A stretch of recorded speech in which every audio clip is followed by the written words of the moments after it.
Operation Epic Fury has already killed more than 1,000 civilians. It has dragged the Middle East into a chaotic regional war, and in a shocking escalation, it resulted in the assassination of Iran's supreme leader, Ayatollah Ali Khamenei. To justify a military campaign of this scale, the Trump administration offered 3 official reasons. They claimed they needed to eliminate the threat of Iran's short-range ballistic missiles, stop an imminent nuclear weapon, and liberate the Iranian people from an oppressive regime. But the facts on the ground tell an entirely different story. Look at this timeline comparing Iran's current missile capabilities against the administration's claims. A recent U.S. Defense Intelligence Agency report admitted that Iran possessed absolutely no missiles capable of striking the United States homeland, and they were at least a decade away from producing them. The imminent nuclear threat dissolves under scrutiny as well. United Nations inspectors confirmed there was no Iranian bomb being built tomorrow or the day after tomorrow. Behind closed doors, Iran was reportedly willing to make major diplomatic concessions before the strikes began. The administration launched a massive military operation based on missile threats that were years away and nuclear threats that inspectors flatly denied. When the official justifications collapse this quickly, it forces us to ask what actually drove the decision to go to war. The push for Operation Epic Fury didn't start in Washington.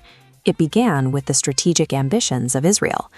For his entire political career, Israeli Prime Minister Benjamin Netanyahu has viewed the Iranian regime as an existential threat. Toppling that government has been his primary driving objective for 40 years. And right now, Iran is exceptionally vulnerable. Their axis as resistance, the vast network of proxy military forces they rely on for regional influence, has been decimated by recent conflicts. Israel saw a rare window of opportunity, but Israel's window meant nothing without the full weight of the United States military. To launch an operation of this magnitude, Netanyahu needed an American president willing to bypass traditional diplomacy and pull the trigger on a massive strike. Israel provided the strategic motive and the immediate timeline, but they found their perfect partner in a U.S. president who had his own desperate, highly personal reasons to act. Donald Trump entered his second term facing a crisis. Polling showed a 60% disapproval rating, midterm elections were looming, and the opposition party was poised to take control of Congress, threatening to turn him into a lame duck president. Compounding the political danger, public anger was boiling over regarding the administration's handling of the newly surfaced Epstein files. The White House needed a massive domestic distraction to bury the scandal and energize a fractured political base. There was also a chilling personal element. During the campaign, the U.S. government brought charges connected to alleged Iranian assassination plots against Trump himself. The military decision quickly became a personal vendetta, with the president later boasting about the Ayatollah, "I got him before he got me." Driven by sinking polls and personal grievances, the administration entirely bypassed Congress. Ignoring the cautious warnings of military advisors who feared a wider conflict, Trump ordered unilateral, explosive strikes using the full might of the American armed forces. He was relying on a lesson learned during his first term.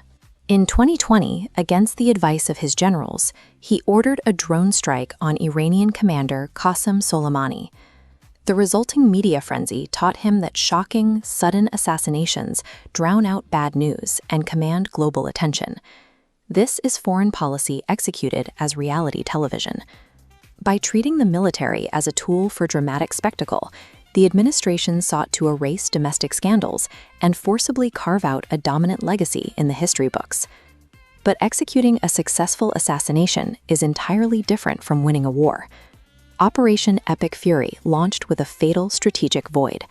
There was absolutely no day-after plan to stabilize the country or support a new political system once the strikes concluded. The White House assumed that killing Khamenei would act as a magic bullet. They calculated that removing the supreme leader would automatically trigger the sudden implosion of the entire Iranian government. That calculation ignored 40 years of regime engineering. This organizational chart shows the Iranian power structure. If we remove the central node representing the supreme leader, watch what happens to the rest of the system. The surrounding military and clerical networks instantly reconnect.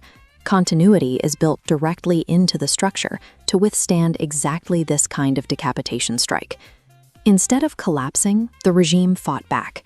Knowing they cannot defeat the US in a direct military confrontation, Iran's leaders chose to expand the war outward, aiming to inflict maximum economic and political pain across the region.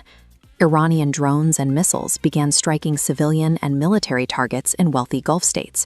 By threatening stable, business-friendly safe havens like Dubai and Riyadh, Iran is actively forcing US allies to demand an American ceasefire to protect their own economies. Amid this high-stakes geopolitical maneuvering, the civilians bear the true cost.